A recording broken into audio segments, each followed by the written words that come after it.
পথাৰলৈ মাছ ধৰোঁগৈ দেই পথাৰত কি মাছ পাওঁ আনি দেখাম আজি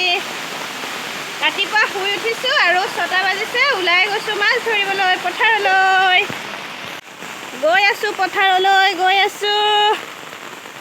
পথাৰলৈ গৈ আছোঁ আমি পামগৈ এতিয়া পথাৰ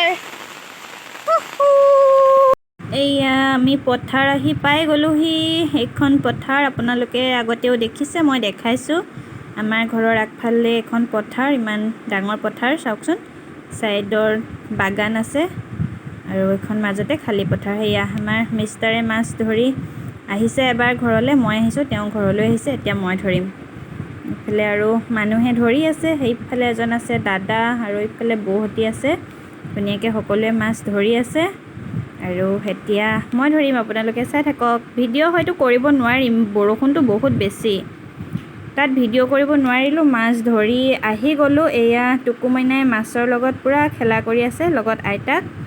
বাচিছে আইতাকে তাই পানীলৈ দিছে এনেকৈ ধুনীয়াকৈ খেলি আছে চাওকচোন দনিকণা মাছ আহিছে আৰু আহিছে পুঠি মাছ এফালে মাছ বচা হৈ গ'ল এয়া জীয়ই পুৰা অটপালি কৰি আছে মাছৰ লগত একদম তাইক মাছ পাই মানে একোৱে নালাগে আইতাকক চুবলৈও নাই দিয়া দিছে নাই মাছৰ লগত পুৰা খেলা ব'লা এতিয়া আমি ভাজোঁগৈ এয়া এইকেইটা পুঠি মাছ ইমান ধুনীয়া ধুনীয়া পুঠি মাছ চাওকচোন ডাঙৰ ডাঙৰ পুঠি মাছ এইখিনি পুঠি মাছ অলপমান দনিকণা উঠিছিলে অলপমান পুঠি উঠিছিলে পুঠিখিনি ইফালে আইতাকে বাচি আছে এইখিনি প্ৰায়খিনি ইয়াত দনিকণাই আছে এটা দুটাহে ইয়াত পুঠি মাছ আছে এইখিনি চাওক এইখিনি দনিকণা মাছ বুলি কয় আৰু এতিয়া আমি পথাৰৰ পৰা আহিলোঁ মই এতিয়া বৰষুণ বহুত ডাঙৰকৈ দি আছে এতিয়া গা পা ধুই যাওঁ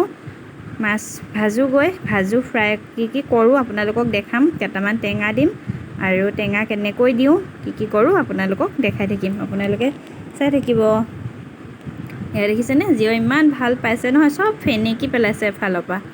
ফেনেকি পেলাইছে ফূৰ্তিত তাই ক'ব নোৱাৰা হৈ গৈছে মানে ইমানেই ভাল পাইছে আকৌ পানীলৈ দি দিছে দেখিছেনে পানীলৈ দি দিছে এতিয়া এয়া মই গা পা ধুই আহি মাছ এইখিনি এনেকৈ ফ্ৰাই কৰি ল'লোঁ আৰু এইখিনি ধুনীয়াকৈ এনেকৈ ফ্ৰাই কৰিছোঁ আৰু অলপমান টেঙা দিম এইখিনি পুঠি মাছখিনি এনেকৈ নিমখ হালধি মই সানি লৈছোঁ এনেকৈ অলপমান পুঠি মাছ ফ্ৰাই কৰিম আৰু কেইটামান পুঠি মাছ মই টেঙা দিম কেনেকৈ টেঙা দিম চাবচোন টেঙা দিবৰ কাৰণে মই লৈছোঁ থেকেৰা টেঙা এয়া থেকেৰা টেঙা তাতে নিমখ হালধি অকণমান দি লৈছোঁ ফ্ৰাই মাছতকৈ টেঙা দিয়া মাছত অকণমান নিমখটো বেছিকৈ লাগে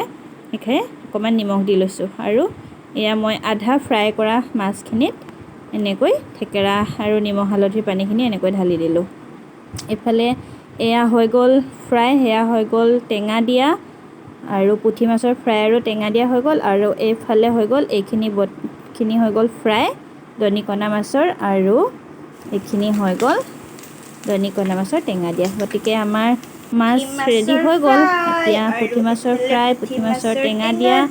আৰু দনিকণা মাছৰ ফ্ৰাই টেঙা দিয়া গতিকে আজিলৈ বাই বাই ভিডিঅ'টি চোৱাৰ বাবে সকলোলৈকে বহুত বহুত ধন্যবাদ আজিলৈ বাই বাই